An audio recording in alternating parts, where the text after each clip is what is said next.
Juventus Venezia, Juventus Venezia, Juventus Venezia. Exactly the same intro that I said in the morning video. But this time it's not Beppe that is saying it, it's actually Thiago Motta in press conference because he said it. Yes, beautiful, fantastic, great Manchester City, but archive it now. It is the past. Focus on Venezia because I tell you, Beppe is telling you, Venezia is the most important game of the season so far. I tell you, the next one is always the most important one.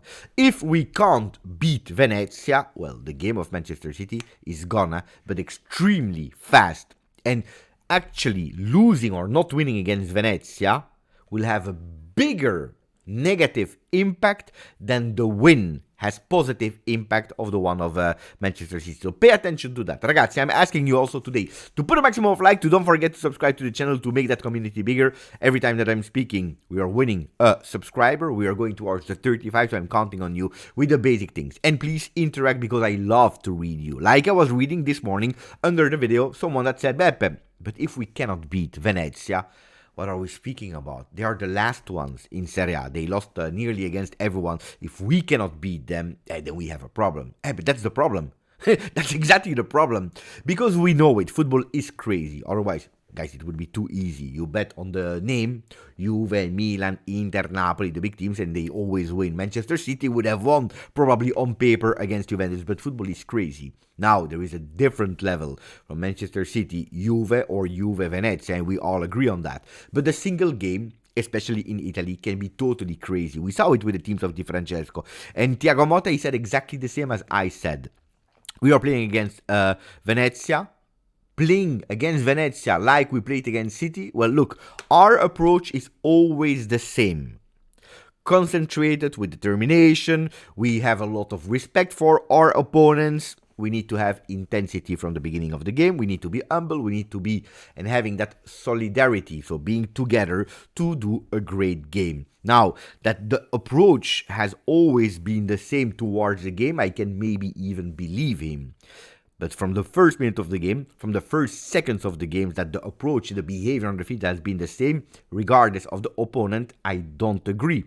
Because we saw a total different Juventus against City or Inter than the one, for example, against Empoli, just to tell you, or a Lecce, or a Bologna. And that's something that we need to work on. But he also spoke about Di Francesco, saying it's a coach with experience. He didn't say it, but I tell you, he did fantastic things at Sassuolo. Not bad at Roma. Frosinone last year, if we are speaking about, I believe, the first half of the season, he was really doing wonders. So it's a coach that knows how to do. And that single game, everything can happen. That doesn't mean that we need to now be scared about Venezia, that we need to take some alibi and saying, but Venezia, pay attention. No, it's just telling you that in football, everything can happen. So pay attention because we need to do our job. And I told you, I will truly, fully trust this Juventus 24-25 from the moment that we are able to win more than 2 games in a row. 2 games is not enough. We need to beat them. We need to beat Cagliari in Coppa Italia next week. We need to beat the other one, and pay attention because there will be some tough games, some big difficult games, especially in the month of January. So that's an important thing that I was speaking about. Then, the big one, the injuries. This morning I said good news, but I was referring, of course, to Cambiaso. And maybe a good news in Nico Gonzalez. Well, the things actually changed. Good news for Nico Gonzalez. And I want to also underline the fact that Thiago, when he spoke about Nico Gonzalez, he said he was really happy. He really wanted to. And he worked really hard with our medical staff to be there on the bench. We'll try to give him a bit of minutes. I hope to give him a bit of minutes. It's not a promise. It's not sure. So let's see. So we know that is a player that is far from 100%, and it's totally normal. If he's missing, I believe, since how much now? 2 months, if it's not more than 2 months, that we are missing him. So it's totally normal that he's not at 100%. Like, for example, Dusan Vlahovic that is missing 3 games. He comes back and he's playing 90 minutes. But I really wanted to underline that it's the second time that he's speaking about the medical staff. And I believe it's something that they agreed with Juve. There are too many negativity, toxicity around the J medical towards the staff, towards the injury that we have, which is totally correct, guys. If at a certain moment you are going to Aston Villa, you have only 4 field players to change, there is a problem. Let's not turn around the pot. But you see, in terms of communication, they want to speak well also about the positive things that they are doing. But the bad news is that Cambiaso is still not there because he's still feeling pain. And on top of that, Rui is not there. Now I know, we spoke about Rui a lot in the last days, but not having Rui, not having Cabal, not having Cambiaso, not having Bremer, we have an obliged four-man defense. That will be Savona on the right, is also coming back from an injury, don't forget. Danilo on the left, Kalulu, Gatti, or Gatti, Kalulu, whatever, you can change them. We have four. And the question from the Jordans that was really good was, look, you have an obliged four-man defense. What if something is happening? Hopefully not, but you never know in life. Who can do it? And he said, look, Timo can do it, so Timo Weah. West can do it, Weston McKennie. And Loca, Manu, can do it. Locatelli could possibly also do it. Of course, we are speaking about Locatelli being at the center of the defense. I know that he doesn't like it, but I said it. It will happen. He likes it or he doesn't like it. It will happen that we will see Locatelli as a center back at a certain moment of his career at Juve. I can already tell you. And then Timo that can play maybe as a left back. Weston McKennie that can play potentially as a right back. What I love, what Thiago Motta that is actually not looking for excuses, saying, yeah, we know it, we are really short. No, he's saying, if in case of we have the players there. So now, of course, I hope to recuperate some players. I really hope to recuperate some players if we are thinking about the Cagliari game in Coppa Italia, because I don't want to do like Antonio Conte, throwing away la Coppa Italia the first game because you don't respect the competition, because you doesn't care, because you want to focus on Scudetto only, having one competition only, then you play a few days later again in Serie A and you lose. So you lose Coppa Italia and you lose also in Serie A, actually giving away that first spot to Atalanta. I don't want to do that. I want to play in Cagliari also with the right mentality. Now, he didn't say if he would call up some players from the youth team. Not sure. I thought that it was clear in saying we have some alternatives. So I'm expecting maybe one youth player in defense, not for the midfield, not for the strikers, because there we have a lot of players. What else did he say? Yeah, a good one about the fact that the journalist is telling him, you will not be there tomorrow. Don't forget, he received a red card against Bologna. Does it change? Does it have an impact? He said, look, it will be the very first time that I will not be on the bench. So being actually with a red card, not being able to assist to the game. So I think it doesn't change a lot. I hope so. So also for him, it's a new experience. But they spoke about Hugo. That is his assistant coach. They trust 1000% since years now. They work together, also putting him in the spotlight, which was necessary, really good. And then he's saying, look, there is a huge, big difference, of course, in watching the game from the stands or from the field. From the field, you feel the emotions. You feel the emotions, you understand the needs of your players because they speak, because you hear them, because you can really see the faces, the expression of the players. But then, of course, when you're there at the sideline, you don't see the same way the game that when you're seeing them in the stands. In the stands, you have a much better overview. You understand the game much faster, much better. And I can confirm, that I had opportunity to watch Juve Lazio behind the goals, which was one of the most beautiful experiences of my life.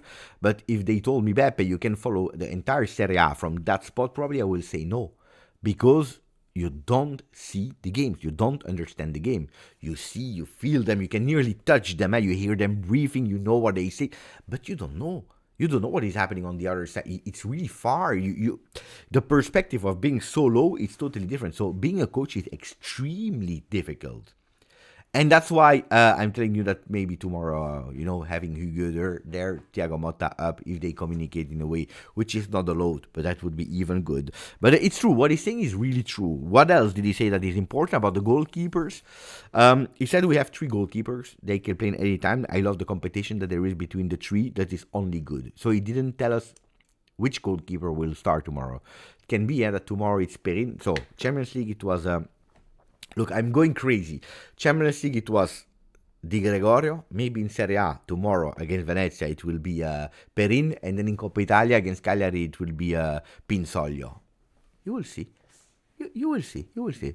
You will see. Come back in the Cagliari game, and then we will speak about that. What else did he say? Koopmeiners. That's a big topic.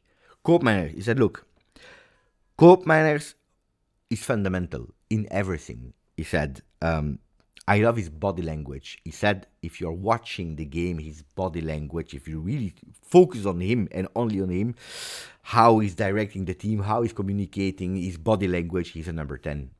but not a number 10 in the role, a number 10 as a person, a top person.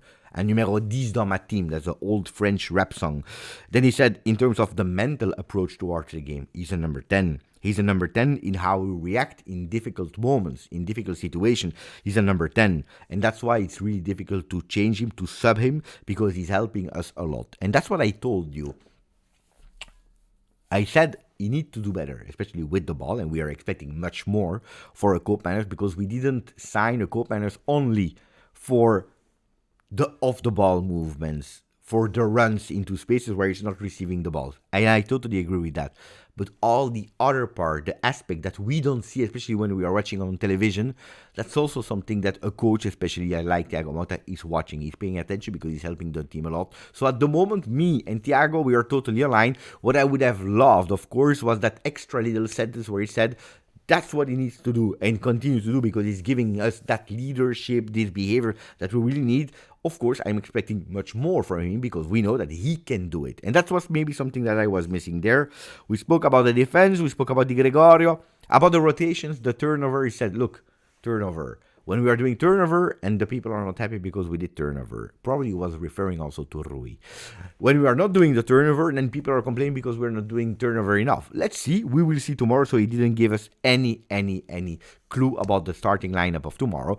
Of course, he just said McKennie, yes, he could possibly play as a starter tomorrow. I'm super happy with the players that I have because they have different characteristics and they can help the team. Weston entered extremely well during the game, and this is also what he's asking from all the players that are starting and also the other one that needs to elevate the game when they are entering. He said something to or about Weston, and that's the last thing that he said. He said, look, about Weston McKennie, he must enter the box. He didn't say he has to, he must enter the box because that's something that he has in his characteristics and we need more. So he's also counting a lot from the support offensively from our midfielders. So the intention of having a Cope a bit more upside, one of the two midfielders that really enter, something that Thuram or Locatelli are not really giving, the intention of playing more offensive. I think that with all the men at disposal, this is something that he could possibly do. Ragazzi, that was it for the press conference with a lot of important things said by Thiago Motta that I translated after listening twice. I hope you enjoyed. So put a maximum of like. Don't forget to subscribe. Grazie, forza. Juve.